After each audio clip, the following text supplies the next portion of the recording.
Good day. I must say, before I start my continuation of sharing with you my life as a child in worker, that I really admire these guys that make content every day. Yeah. Because I think I I said I was going to make a video almost every day until the end of March, end of this month, and I think I skipped about 4 or 5 days, if not more. But in any case, if you go back and you watch other videos, you will see that I actually gave a bit of background to how I came into working at Bonitoon, what the setup was like when we got there, and how we got the new manager, and how things turned around for both the staff and the boys. Some of the staff accepted what was happening, others, like it's a normal thing, change is not an easy thing for some people to do. So it was that kind of thing. But at the end of the day, we all had to work together to make the place. And I also said to you that things became so well run at Bonitoon that people from other parts of the country came to see what it is that we were doing at Bonitoon. But now I want to shift gear a bit, and I want to talk more about myself coming into this work. So this is going to be a bit of a very long video, so please bear with me. So I started in '86 at Bonitoon. There was actually I just went to work in government because government gives you the security of a pension fund, and you have a housing subsidy, and you have medical aid, which one needs when you start out in life. And I just got married about 2 years before that, and we had our first child, and so that was how I started out at Bonitoon. And I came into an environment where at the start nothing much was expected of me. You come to work, and that is it. You have to be at work every day, and that was basically that.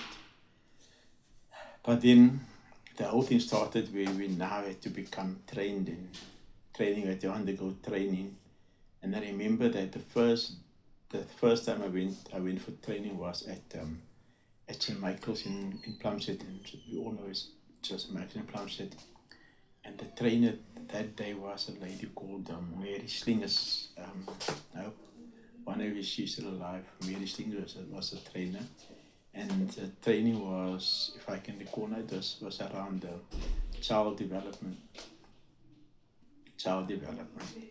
And she said something about if you give a 2-year-old instruction and you give the 2-year-old another instruction, they will most probably just respond to the first instruction.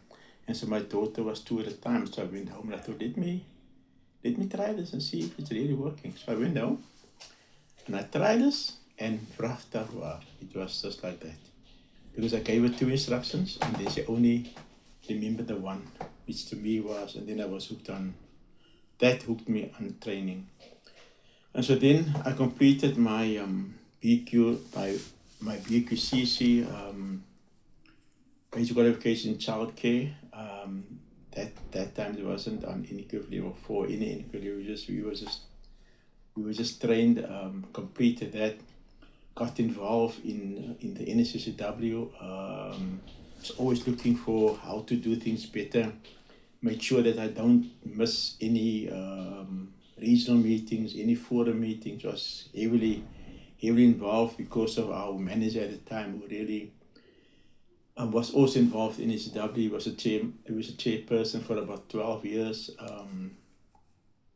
Very involved, and we just, NSCCW just became what we went to, every meeting, every occasion.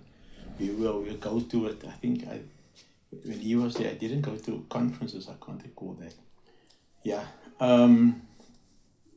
but we just became involved in the NSCCW. Made lots and lots of friends. But I was always looking for getting more information, getting more, and then our work, we began to apply the knowledge at the work. But then there was a time when, like I said, in 1994, after 1994, I think in 1995, when we signed the United Nations Declaration of the Rights of Children, all children had to be removed from prisons and police cells and had to be placed inside a facility. And then we received a new type of child, and the staff felt that the training that we received wasn't adequate. And so the NCCW designed a training called Basic Qualification in Secure Care. And so we all had to redo all the training, but the training is basically the same. Come to think of it, the techniques, even the techniques, the knowledge is basically the same. The work that we do with children is about building relationships.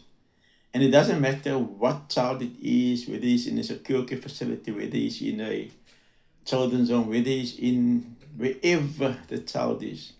If you don't build a relationship, then it won't work. And the fact of the matter is that one of the things that we learn and are taught in child and youth care is the fact that children are relationship reluctant.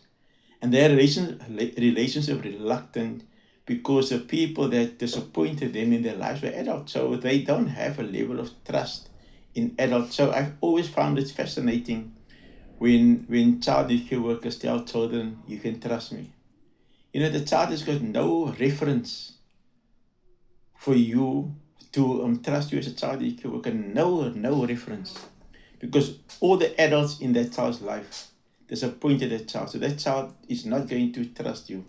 Yes, we understand the phases of relationship, and we do understand the honeymoon phase, the testing phase, and the norming, and we know that, and we know when children come and they behave very well, they don't have a problem with them. But after a few months, you will begin to see the child's real behavior. That is what we want. We want the child to be as real as possible to us, so we can know exactly what kind of intervention it is that this child will need. And so yes, so I just engrossed myself into child care learning. Begin to read, reading. We got the magazine, the Child care worker, the magazine, and we used to read that. And then you must also know that when you work in a team setup, particularly on a shift system, everybody don't think the same. You must remember that everybody don't think the same. And so when you work in a team, we're not all the same people. But you can control you, and you can do what you do to the best of your abilities. And you didn't have to be perfect.